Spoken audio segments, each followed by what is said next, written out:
Assalamualaikum warahmatullahi wabarakatuh. Hai teman-teman semua. Perkenalkan, nama saya Dewi Rizka Adelia dengan NIM 21101271200011 dari Universitas Lambung Mangkurat, Fakultas Keguruan dan Ilmu Pendidikan, Jurusan Pendidikan Khusus, Angkatan 2021. Saya membuat video ini untuk memenuhi tugas mata kuliah Psikologi Pendidikan ABK. Di sini saya akan menjelaskan mengenai teori perkembangan kognitif ABK.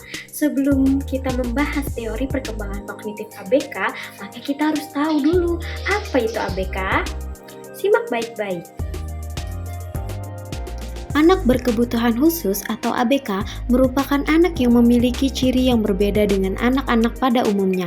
Mereka mengalami hambatan dalam pertumbuhan dan perkembangannya.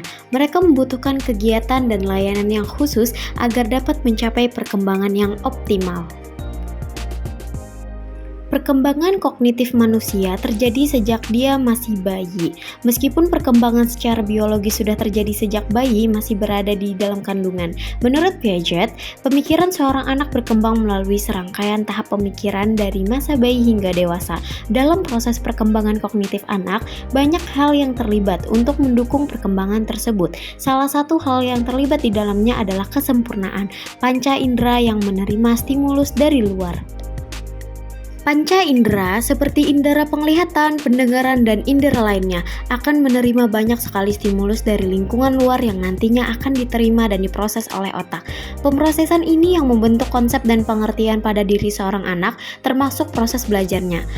Hal inilah yang sering membedakan antara anak normal dengan anak berkebutuhan khusus. Karakteristik khusus anak berkebutuhan khusus umumnya berhubungan dengan tingkat perkembangan secara fungsional. Karakteristik tersebut meliputi tingkat perkembangan sensorik motorik, kemampuan kognitif, kemampuan berbahasa, kemampuan berinteraksi, serta kemampuan berkreasi. Untuk bisa menilai kemampuan anak, guru biasanya akan melakukan proses screening dan penilaian supaya bisa melihat kompetensi yang dimiliki oleh anak tersebut. Tujuan dilakukannya penilaian ini adalah untuk bisa membuat program pembelajaran yang tepat dan sesuai untuk anak. Biasanya, anak berkebutuhan khusus membutuhkan intervensi-intervensi yang berbeda, menyesuaikan dengan kemampuan dan kelemahan anak. Dengan intervensi yang sesuai, kelainan perilaku anak dapat diatasi dan pembelajaran pun berjalan dengan lancar. Model pembelajaran pun lebih difokuskan untuk membantu anak berkebutuhan khusus berinteraksi dengan lingkungan sekitarnya. Secara khusus, pembelajaran disusun untuk menggali kemampuan anak yang paling dominan dan berdasar pada kurikulum berbasis kompetensi.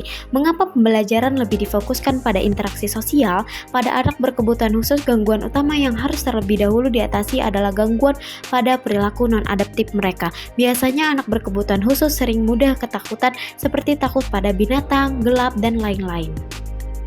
Tidak hanya itu, biasanya juga terdapat gangguan perilaku agresif atau sebaliknya, perilaku pendiam dan menarik diri dari lingkungan. Gangguan-gangguan seperti ini perlu diatasi terlebih dahulu melalui pengkondisian lingkungan yang bisa mendorong perkembangan perilaku mereka secara optimal.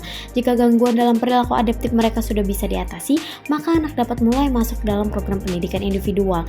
Anak-anak berkebutuhan khusus dikelompokkan ke dalam 3 tingkatan kecerdasan, yaitu kelompok kecerdasan di bawah normal, kelompok kecerdasan normal atau rata-rata, dan kelompok yang berkecerdasan di atas rata-rata. Setelah anak-anak dibagi ke dalam kelompok-kelompok kecerdasan ini, maka proses perkembangan kognitif dapat lebih mudah didukung dan metode yang disesuaikan dengan jenis keterbatasan atau kebutuhan mereka masing-masing.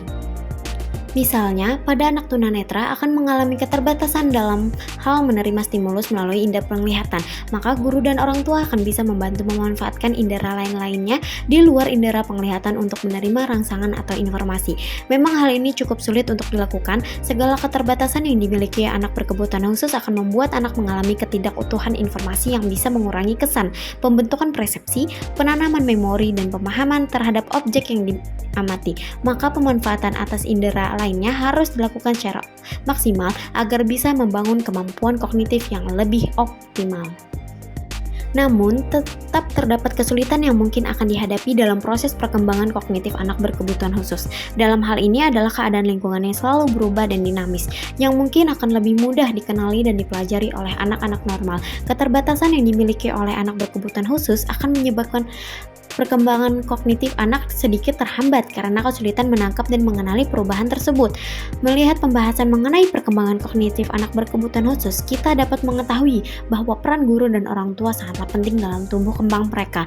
Dukungan lingkungan dan pemahaman yang baik terhadap anak berkebutuhan khusus bisa membantu memaksimalkan potensi anak termasuk potensi kognisi mereka. Sampai di sini dulu penjelasan mengenai perkembangan kognitif ABK. Mohon maaf jika ada salah kata. Terima kasih sudah memperhatikan dan menyimak dengan baik. Semoga ilmu ini dapat bermanfaat bagi kita semua. Amin amin ya rabbal alamin. Wassalamualaikum warahmatullahi wabarakatuh.